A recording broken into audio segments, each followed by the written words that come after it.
జై శ్రీమన్నారాయణ. అందరికీ నమస్కారం అండి. శ్రీకృష్ణుడు హస్తినాపురం వచ్చినప్పుడు ఎవరింటికి వెళ్ళలేదండి, నేరుగా విదురుని ఇంటికి వెళ్ళాడు. కృష్ణుడు తన ఇంటికి వస్తాడని విదురుడు కూడా కలలో కూడా భావించలేదు, వస్తాడని అసలు ఊహకు కూడా విదురునికి లేదు. అలాంటిది శ్రీకృష్ణుడు విదురుడి ఇంటికి వెళితే ఆశ్చర్యపడ్డాడు.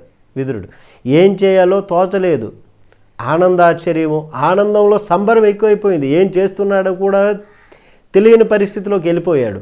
సడన్గా పరమాత్ముడు, కృష్ణ పరమాత్ముడు వస్తున్నాడంటే కృష్ణుడికి భక్తుడు విదురుడు, అట్లాంటిది కలలో కూడా ఊహించలేదు. ఆయన వచ్చాడే అనేటటువంటి ఏం చేయాలో తోచలే. ఇంట్లోకి పిలవడమే మర్చిపోయాడు స్వామిని.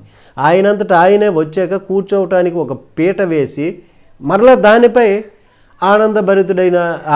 తనే నృత్యం చేయడం ప్రారంభించాడు ఆనందంతో. అదంతా చూసి మందహాసంతో కృష్ణ భగవానుడు, ఏమయ్యా ఏమిటిది? వచ్చిన వాడిని నేను అతిథిని, తెచ్చిన పీట నా కోసమే కదా, నువ్వు దానిపై నిల్చుని నృత్యం చేస్తున్నావే, ఏమిటయ్యా అని అడిగితే, అయ్యయ్యో కృష్ణ, అయ్యయ్యో పొరపాటు అయిపోయింది కృష్ణ, పొరపాటు అయిపోయింది. సభలో వాళ్ళు చేసేటటువంటి ఉద్యమంలాగా నీవు కూర్చొని ఆసనం కింద కన్నం పెట్టేటట్టుగా నీవు కూర్చొనే ఈ పీట కింద ఎవరైనా కన్నం పెట్టారేమోనని చూస్తున్నానయ్యా.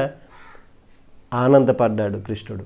విదురునికి ఉండేటటువంటి ప్రేమకు శ్రీకృష్ణుడు ఆయన అందించినటువంటి పండ్లను తినేశాడు. పండ్ల తొక్కలే పరమ భోగ్యంగా ఆరాధించాడు, ఆరగించాడు భగవానుడు.